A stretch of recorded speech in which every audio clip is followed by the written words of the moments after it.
Hello student, आज हम लोग डिस्कस करने जा रहे हैं स्टैटिस्टिकल मैकेनिक्स के 30 इम्पोर्टेंट MCQ क्वेश्चंस।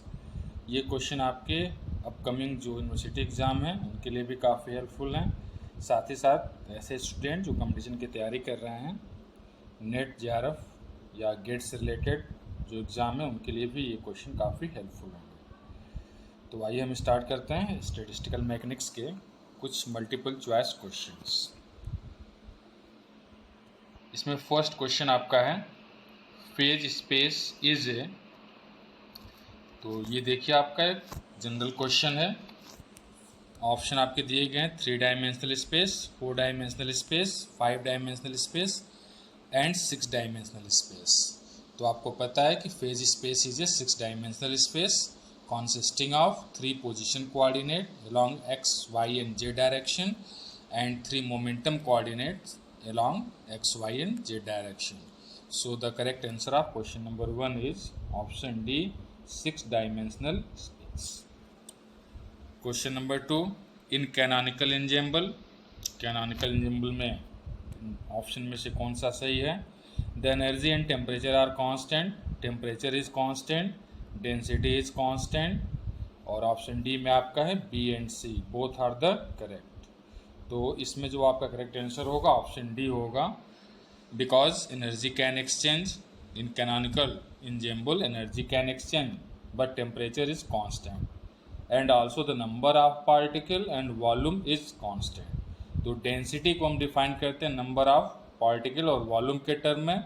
अगर वो दोनों कांस्टेंट है तो डेंसिटी भी कांस्टेंट होगी और टेम्परेचर आपका कांस्टेंट रहेगा ही। इसलिए इसमें टेम्परेचर ऑप्शन भी सही है और डेंसिटी भी सही है। तो ऑप्शन डी ये आपका करेक्ट ऑप्शन होगा क्वेश्चन नंबर 2 का।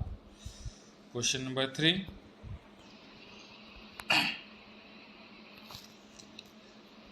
में Maxwell Boltzmann law is for the. Maxwell Boltzmann जो लॉ है वो किसके लिए? डिस्टिंग्विशबल पार्टिकल के लिए है, इनडिस्टिंग्विशबल पार्टिकल के लिए है, particle with half integral spin के लिए है, या पार्टिकल विथ इंटीग्रल स्पिन के लिए है। तो थर्ड का ऑप्शन ए राइट ऑप्शन होगा, because the Maxwell Boltzmann statistics is for the distinguishable particles. Okay, वही आपका बोस-आइंस्टीन और फर्मी डिराक जो स्टैटिस्टिक्स होता है वो आपका इनडिस्टिंग्विशबल पार्टिकल्स के लिए होता है, लाइक बोसान या फिर फर्मियान्स। जबकि क्लासिकल पार्टिकल्स में ये डिस्टिंग्विशबल पार्टिकल्स होते हैं। जनरली ये आपके क्लासिकल पार्टिकल्स होते हैं, जैसे कि आपका एटम हुए या फिर मॉलिक्यूल हुए। तो क्वेश्चन नंबर 3 का जो करेक्ट आंसर होगा आपका ऑप्शन ए होगा, distinguishable particles. Now question number 4, the ratio of RMS velocity to most probable velocity is. तो ये आपको याद रखना पड़ता है, RMS वेलोसिटी, एवरेज या मीन वेलोसिटी और मोस्ट प्रोबेबल वेलोसिटी का जो फाइनल एक्सप्रेशन आता है, अगर वो आपको आइडिया है तो आप इजीली इन तीनों में कंपेयर कर सकते हो। तो यहाँ most probable RMS velocity and most probable velocity की बात की जा रही है। तो रूट मीन स्क्वायर वेलोसिटी के लिए जो आपका फार्मूला आता है आपको पता होगा, 3RT/m आता है, और वही आपका जो प्रोबेबल वेलोसिटी है वो √2RT या उसको KT में भी हम रिप्रेजेंट करते हैं अपॉन m के टर्म में आता है। तो अगर इन दोनों को आप कंपेयर कीजिए तो फिर ऐसे केस में √3 और √2 का जो रेशियो आता है, तो क्वेश्चन नंबर 4 का जो करेक्ट आंसर है ऑप्शन ए होगा, √3 एंड √2 का राइट ऑप्शन होगा। क्वेश्चन नंबर 5 को हम देखते हैं। क्वेश्चन नंबर 5 में the average kinetic energy associated with each degree of freedom is. इसमें एवरेज काइनेटिक एनर्जी पूछा जा रहा है associated with each degree of freedom. तो आपको पता है according to the law of equipartition of energy, the average kinetic energy associated with each degree of freedom is 1/2 kT। 3 dimensional space के लिए 3/2 kT होता है। तो associated with each degree of freedom की बात कह रहा है, इसलिए 1/2 kT। तो 5 का ऑप्शन सी ये आपका राइट ऑप्शन होगा। क्वेश्चन नंबर 6 की बात करते हैं। The density of molecule is maximum eight which speed. तो ये क्वेश्चन भी आप देख लीजिएगा, क्योंकि इससे रिलेटेड क्वेश्चन आपका तीनों से रिलेटेड क्वेश्चन आपके निश्चित तौर पे बनते हैं। तो डेंसिटी ऑफ मॉलिक्यूल मैक्सिमम होगा किस स्पीड पे? तो ये आपको पता है कि जो मोस्ट प्रोबेबल वेलोसिटी होती है, स्पीड होती है, वहाँ पर most of the particle exist करते हैं।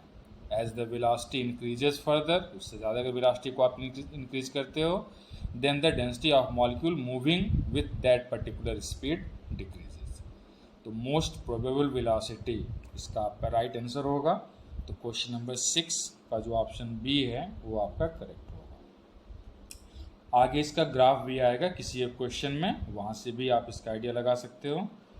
Question number 7, what would be the most probable velocity for one oxygen molecule at 300 K? तो क्वेश्चन नंबर 7 में देखिए एक न्यूमेरिकल है, इसमें मोस्ट प्रोबेबल वेलोसिटी की बात की जा रही है, यानी कि Vp। मोस्ट प्रोबेबल के लिए आपका क्या होता है एक्सप्रेशन, अभी आपने ऊपर डिस्कस किया, √2kT/m।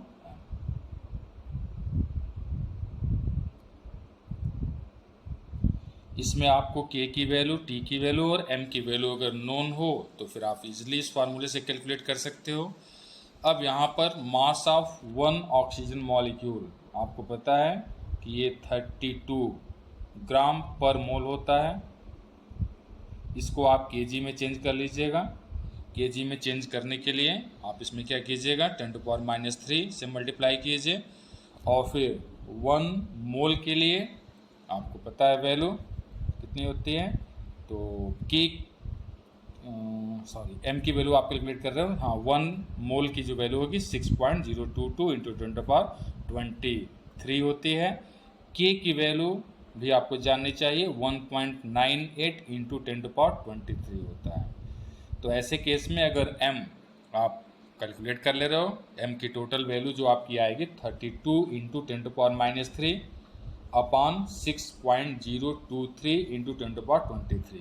यहाँ से आपको m मिल जाता है, k की वैल्यू पता है, t की वैल्यू दिया हुआ है केल्विन में 300 है, तो तीनों वैल्यू यहाँ पे आप पुट कीजिए, ऐसे केस में आपका आंसर मिल जाएगा।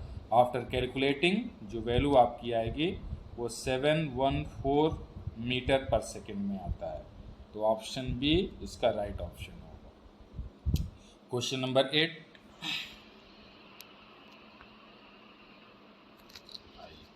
क्वेश्चन नंबर 8 में है, mass of A is 4 time that of B, what is the ratio of their mean velocity. यानी कि ए का जो मास है वो 4 टाइम्स होगा बी के मास का। तो यहाँ एम ए और एम बी के बीच का जो रिलेशन है उसमें M A is equal to 4mb ये आपको दिया गया है, और कह रहा है कि रेशियो आप निकालिए मीन वेलोसिटी का। तो मीन वेलोसिटी के लिए एक्सप्रेशन आपको पता है, अंडर रूट आपका होता है 8kT,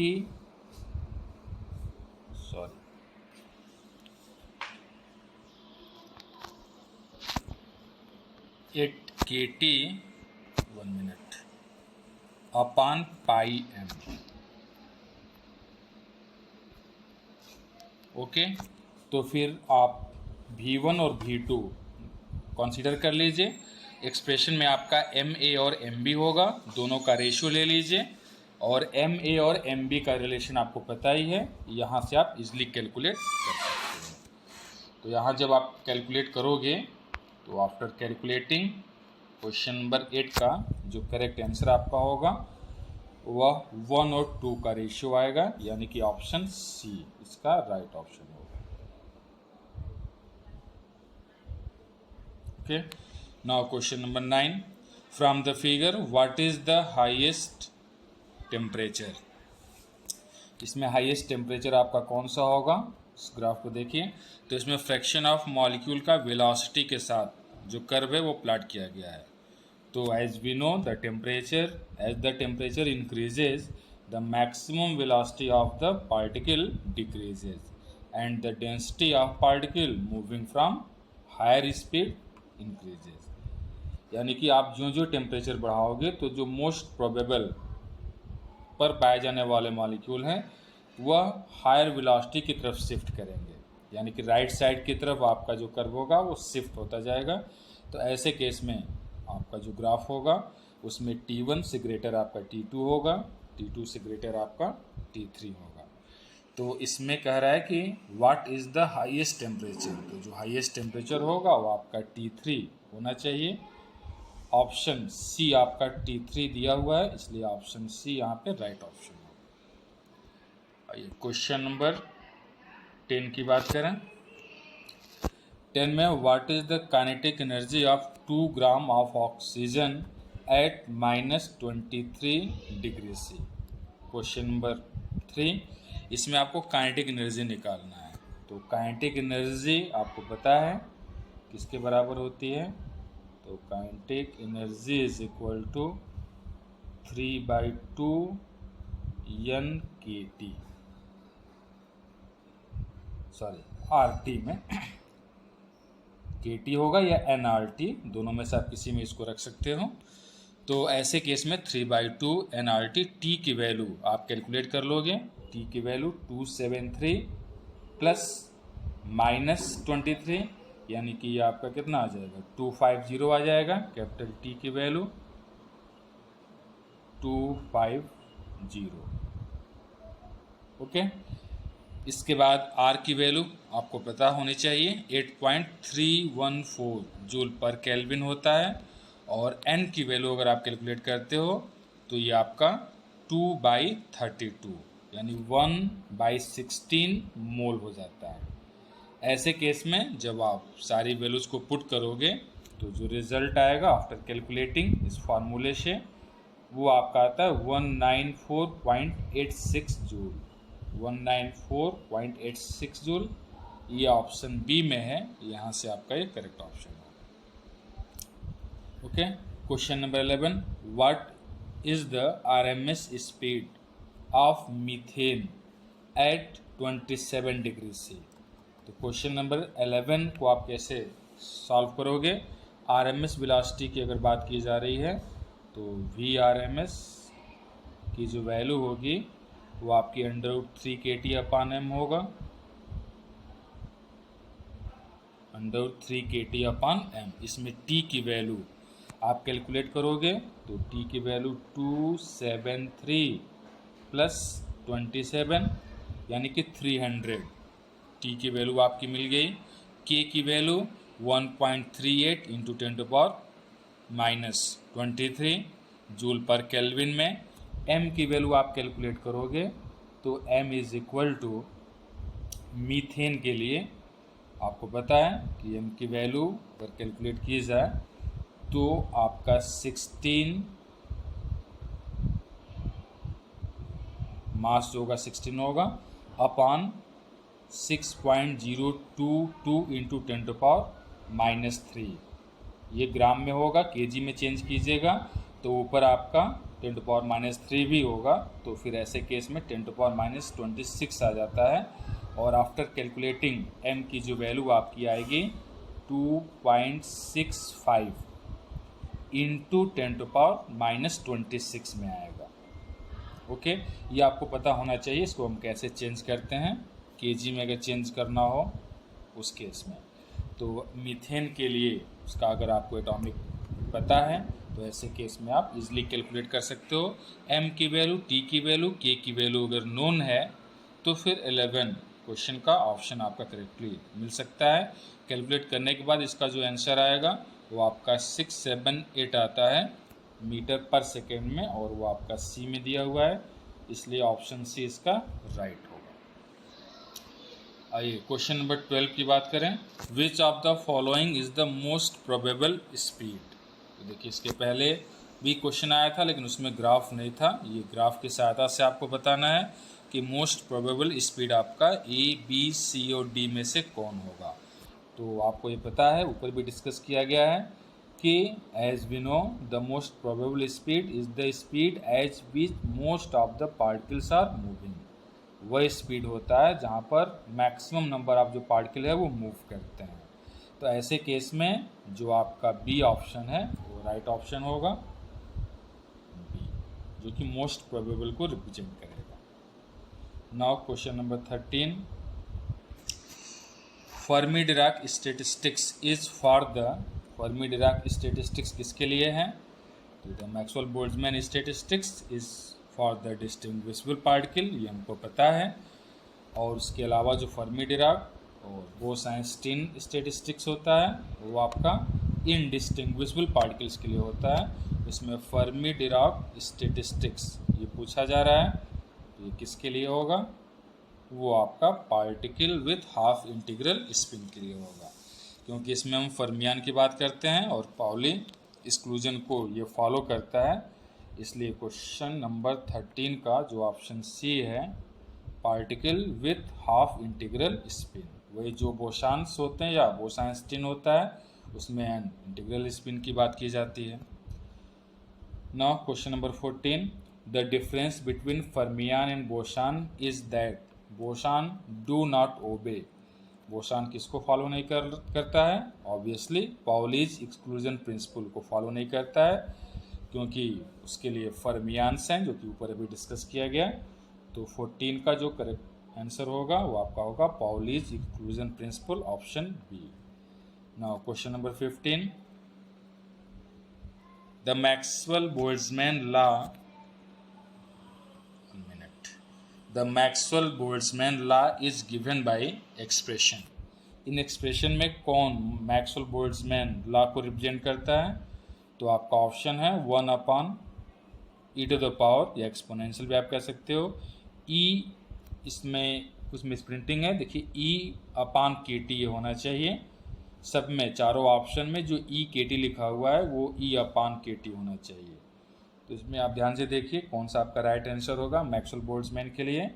तो 15 में जो आपका सी होगा 1+e⁻α प्लस e/kt, ये आपका राइट आंसर होगा। और इसमें जो आपके अल्फ़ा की वैल्यू होगी वो आप अलग से कैलकुलेट कर सकते हो।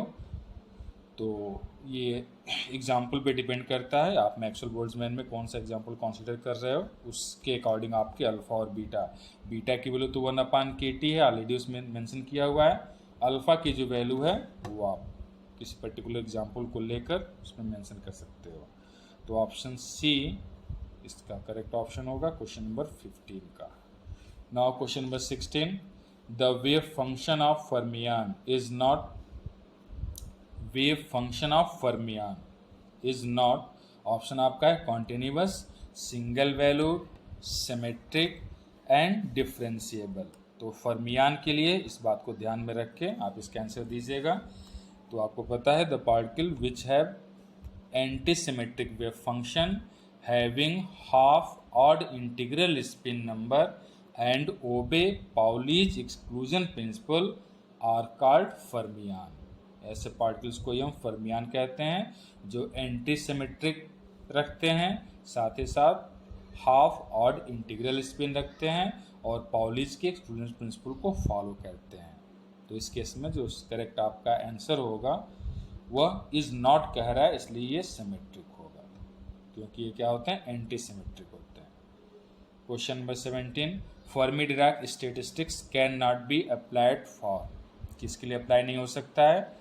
तो फर्मियान ऑब्वियसली होता ही है, और फर्मियान के एग्जाम्पल आपके इलेक्ट्रॉन हैं, प्रोटॉन हैं, तो इसको आप इजली पता कर सकते हो कि इसमें जो फोटॉन होगा वो बोसान पार्टिकल्स होते हैं, उसको फर्मी-डिराक स्टैटिस्टिक्स उस पर अप्लाई नहीं होता है, उस पर बोस-आइंस्टीन जो स्टैटिस्टिक्स है वो अप्लाई होता है। तो ऑप्शन बी आपका राइट ऑप्शन होगा question number 17। Now question number 18, the distribution function is given bye, distribution function, इसमें ऑप्शन देखिए आपको समझ में आ जाएगा कौन सा है। 1/e⁻e/nt +1, अगले वाले में -1 है, फिर प्लस ए है, माइनस ए है। तो इसको ध्यान से अगर आप देखिएगा तो इसमें जो आपका ऑप्शन ए है वो आपका राइट ऑप्शन होगा, क्योंकि यहाँ जो ए की वैल्यू होगी, इस ए की वैल्यू आपकी होगी A is equal to E to the power minus Fermi energy के टर्म में E F upon N T के रूप में। ओके, तो ऑप्शन ए इसका right option. Now for question number 19, the expression for mean velocity is given by. तो expression for mean velocity है, तो आपको पता है कि the expression for the mean velocity of an electron at absolute zero temperature, उसके लिए जो फार्मूला होता है वो आपका 3/2 और N F E F Fermi energy E F होता है। तो ऐसे केस में 3/2 एन ई एफ, इसमें देखिए जो एफ है वो आपका सब में होगा, सबस्क्रिप्ट में होगा, वो कैपिटल में दिखाया गया है। एफ ई का मतलब यहाँ फर्मी एनर्जी से है, तो आपका ऑप्शन ए, सॉरी मैंने यहाँ 3/2 लिख दिया, एक्चुअली ये 3/5 होता है, ये गलती से 3/2 लिख दिया गया था। तो 3/5 the expression for the mean energy of an electron at absolute zero temperature is 3/5 N E F. Okay, option A इसका राइट ऑप्शन होगा। Now question number 20। Question number 20 की बात करें तो what is the relationship between T1 and T2। तो question number 20 में आप देख रहे हो कि गिवन जो फिगर है वो आपका क्या शो कर रहा है, वो शो कर रहा है the variation of Fermi Dirac distribution with energy E। Fermi Dirac distribution का फर्मी एनर्जी के साथ एक्सप्रेशन शो कर रहा है। इस केस में जो आपका T2 होगा वो T1 से ग्रेटर होगा, क्योंकि इसके लिए जो आपका एक्सप्रेशन होता है वह F E is equal to 1 upon E to the power E minus E F upon N T होता है, या एन के टी आकर आप कह सकते हो, +1 के टर्म में आता है। तो उस एक्सप्रेशन से अगर हम ये देखें तो ऐसे केस में फर्मी एनर्जी के बिलो जो कर्व का नेचर होगा और फर्मी एनर्जी के एबव जो कर्व का नेचर होगा वो आप इजीली फाइंड आउट कर सकते हो। तो ऐसे केस में जो आपका T2 होगा वो T1 से ग्रेटर होगा, और फर्मी डिराक का जो एक्सप्रेशन है उससे आप इजीली इसको कैलकुलेट कर सकते हो। तो क्वेश्चन नंबर 20 का करेक्ट आंसर आपका होगा option B, where T2 is greater then.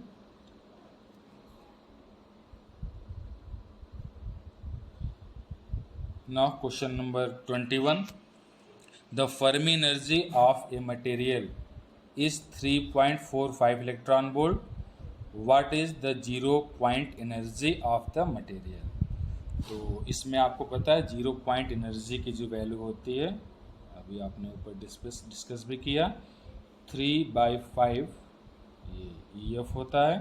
तो ऐसे केस में अगर आपका फर्मी एनर्जी दिया हुआ है तो आप इजीली कैलकुलेट कर सकते हो। ई एफ की वैल्यू आपकी 3.45 अगर है तो 3/5 से मल्टीप्लाई कर दीजिए, कैलकुलेट कीजिएगा, तो जो राइट आंसर होगा वो 2.07 इलेक्ट्रॉन वोल्ट में आएगा, जो कि ऑप्शन बी में है, इसलिए बी इसका राइट ऑप्शन होगा। Question number 22, which of the following is the curve of Fermi Dirac statistics. तो फर्मी डिराक स्टैटिस्टिक्स कौन सा कर्व होगा, तो इसमें आप देखिए तो एफ का ई अपान के टी के साथ जो रेशियो दिया गया है उस रेशियो में आपका x ग्रेटर है y से और y ग्रेटर है आपका z से। तो एक चीज़ आप इसको माइंड में रख लीजिएगा कि जो एक्सप्रेशन आपका फाइनली आता है तीनों स्टैटिस्टिक्स का, उस एक्सप्रेशन में जो आपका मैक्सवेल बोल्ट्जमैन का आता है 1/e⁻⁴ एक्सपोनेंशियल जो टर्म में आता है वह वैल्यू, और उसके बाद जो मैक्सवेल बोस-आइंस्टीन में आता है 1/e⁻⁴ एक्सपोनेंशियल जो टर्म होता है वह आपका माइनस के साथ आता है। फिर फर्मी डिराक में जो वैल्यू आती है वो प्लस के साथ आती है। तो अगर आपका रेशियो f जो केल्विन में दिया गया है और e/kt किसी पर्टिकुलर पॉइंट पर अगर आपके कांस्टेंट हैं, तो तीनों में अगर आप कंपेयर करोगे तो जो फाइनल एक्सप्रेशन आपका तीनों स्टेटिस का है उससे इजीली आपको पता चल जाएगा कि कौन सी वैल्यू आपकी ग्रेटर होगी और कौन सी वैल्यू लेस होगी।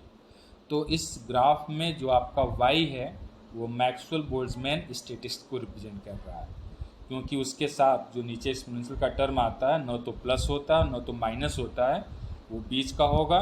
जिसके साथ प्लस होगा वो वैल्यू आपकी लेस होगी, इसलिए वो फंक्शन आपका ग्रेटर होगा। और जिसके साथ आपका माइनस में आता है, इस प्रकार से ये एक्सपोनेंशियल जो टर्म होगा, इसके साथ एक बार माइनस आएगा, एक बार प्लस आएगा, जबकि मैक्सवेल बोल्ट्जमैन में सिर्फ एक्सपोनेंशियल टर्म ही होता है। तो ये वैल्यू अगर आपकी लेस होती है तो फंक्शन आपका ग्रेटर होगा, ये वैल्यू अगर आपका ग्रेटर होता है तो वो फंक्शन लेस होगा। इस आधार पर आप इजीली डिसाइड कर सकते हो कि इसमें से कौन सा आपका जो है फर्मी डिराक स्टैटिस्टिक्स को रिप्रेजेंट करता है। ओके, तो इसमें y मैक्सवेल बोल्ट्जमैन को शो कर रहा है, x आपका बोस आइंस्टीन को शो कर रहा है, और जो z है वो फर्मी डिराक, क्योंकि z की वैल्यू सबसे लोवेस्ट है। ऐसे केस में ये वैल्यू जो आपकी ग्रेटर आएगी +1 के साथ, तो आपका फंक्शन लोवेस्ट होगा, कम से कम होगा। तो इसका जो राइट आंसर है आपका z है। तो क्वेश्चन नंबर 22 का ऑप्शन सी करेक्ट आंसर होगा। 23, bosons have symmetrical wave function, they do not obey. इस तरह का देखिए क्वेश्चन आपका आया भी था ऊपर। 23 का राइट ऑप्शन होगा पाउलीज एक्सक्लूजन प्रिंसिपल। जो बोस पार्टिकल या बोसॉन्स हैं या फोटॉन्स हैं वो पाउली एक्सक्लूजन प्रिंसिपल को फॉलो नहीं करते हैं। Question number 24, Bose Einstein statistics is for the, Bose Einstein statistics किसके लिए है? Distinguishable particle, symmetrical particle, particle with half integral scale spin and particle with integral spin. तो ऑप्शन डी जो है आपका राइट ऑप्शन होगा, क्योंकि particle with half integral spin ये आपका ऊपर क्वेश्चन आया भी था, ये आपका फर्मी डिराक स्टैटिस्टिक्स के लिए है, इसलिए पार्टिकल विथ इंटीग्रल स्पिन आपका बोस आइंस्टीन स्टैटिस्टिक्स के लिए करेक्ट आंसर होगा। Question number 25, the Bose Einstein statistics is given by the expression. इसमें से कौन सा जो एक्सप्रेशन है वो बोस आइंस्टीन स्टैटिस्टिक्स को रिप्रेजेंट कर रहा है? तो 25 का जो आपका ऑप्शन बी होगा वो आपका करेक्ट ऑप्शन होगा। 25 बी। तो ये तीनों का जो एक्सप्रेशन है वो आपके माइंड में हमेशा होना चाहिए, क्योंकि उस पर निश्चित तौर पे कोई ना कोई क्वेश्चन आपका बनता ही बनता है। क्वेश्चन नंबर 26 की बात करें, the difference between fermions and boson is that the bosons wave function is, the difference between fermion and bosons is that bosons wave function is. तो 26 में आपके ऑप्शन है continuous, single valued, symmetric and differentiable. तो 26 का जो correct answer आपका होगा वो सिमेट्रिक होगा, because the bosons are the particle which have symmetric wave function, fermion are the particle which have antisymmetric wave function. Okay, तो 26 का जो करेक्ट आंसर होगा आपका ऑप्शन सी होगा, symmetric.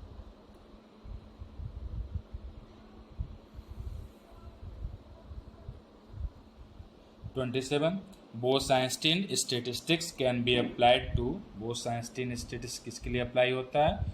Electron, proton, fermion and photon. तो boson particles आपके photon होते हैं, तो 27 का जो राइट ऑप्शन होगा आपका फोटॉन होगा, B. 28, helium show Bose Einstein condensation below what temperature, किस टेम्परेचर के नीचे हीलियम बोस-आइंस्टीन कंडेंसेशन को शो करता है? तो ये आपको पता होना चाहिए कि when the helium is cold below 2.13 kelvin then a transition occur and liquid helium in this state show superfluidity, और इसी वजह से इसकी जो विस्कोसिटी होती है वो काफ़ी लेस होती है, and it can go through very narrow slit and it becomes a Bose-Einstein condensate. So the correct answer of question number 28 is option D, 2.13 Kelvin. Question number 29.